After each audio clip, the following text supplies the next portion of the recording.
I came home earlier than usual that evening, hoping to surprise my wife with her favorite takeout.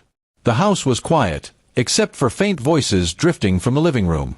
I froze when I realized it was my wife and my sister talking.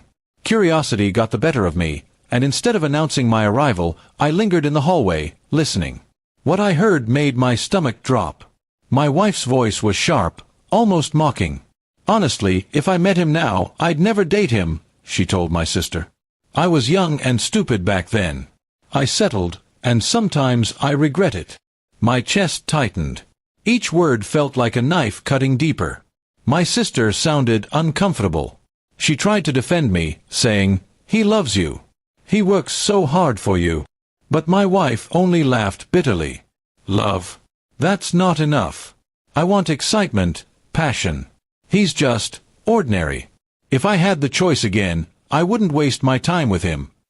I stood there, gripping the takeout bag so tightly that the paper nearly tore. I had given her everything, my time, my loyalty, my heart. And here she was, belittling me to my own sister.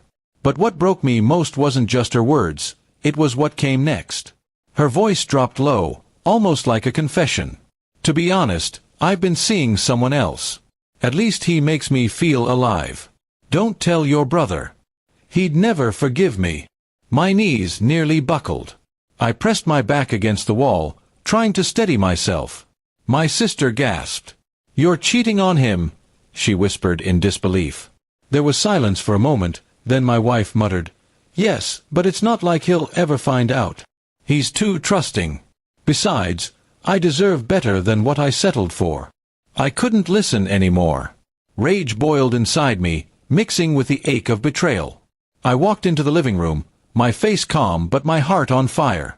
Both of them froze when they saw me, my sister's eyes wide with guilt for being part of the conversation, my wife's face draining of color. I set the food down on the table without a word, staring directly at her. "So that's how you really feel about me?" I asked quietly. She stammered, trying to explain, but her excuses sounded pathetic. "You weren't supposed to hear that. It didn't mean anything," she muttered. "Didn't mean anything?"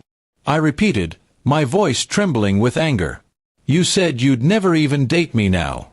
You admitted you're cheating on me. And you think that means nothing?" My sister sat frozen, unable to move, tears filling her eyes. My wife tried to grab my hand, but I pulled away. "Please, I was angry, I didn't mean it." "You're twisting my words," she pleaded. But I wasn't twisting anything. I had heard every word with my own ears. I took a deep breath, the weight of years of love and trust collapsing in that moment. "You know what?" I said, my voice cold and steady. "If that's how you see me, then there's no point pretending anymore. Pack your things and get out of my house." Her eyes widened, disbelief spreading across her face. "You can't be serious," she whispered. But I was. For once, I wasn't going to beg, or try to fix what she had already destroyed. My sister looked at me helplessly, as if trying to say she was sorry for not stopping the conversation sooner. I gave her a small nod. It wasn't her fault. The blame lay entirely with the woman I once thought I'd spend my life with. My wife began to cry, insisting she had made a mistake, that she still loved me. But her tears felt empty, like a performance meant to keep her comfort. I had no more energy left to give. "Love doesn't look like this," I told her. "Love doesn't cheat, and it doesn't tear down the person who gave you everything." That night, as she packed her bags, I sat in silence. My heart was shattered, but I knew one thing for certain. I deserved better than a wife who betrayed me and mocked my worth. Walking away wasn't weakness, it was the only way to reclaim my dignity. And as the door closed behind her, I felt the sharp pain of loss, but also the quiet beginning of freedom. As she left with her bags, I sat in silence, staring at the empty space that used to feel like home. The pain was unbearable, but I knew staying with someone who mocked me behind my back and betrayed my trust would destroy me even more. Sometimes, love isn't about holding on, it's about knowing when to let go. In that moment, I realized my worth wasn't tied to her opinion or her choices. She lost a loyal husband, and I lost someone who never truly valued me. Betrayal hurts, but it also opens the door to freedom. I chose dignity over lies, and though it broke me, It also saved me.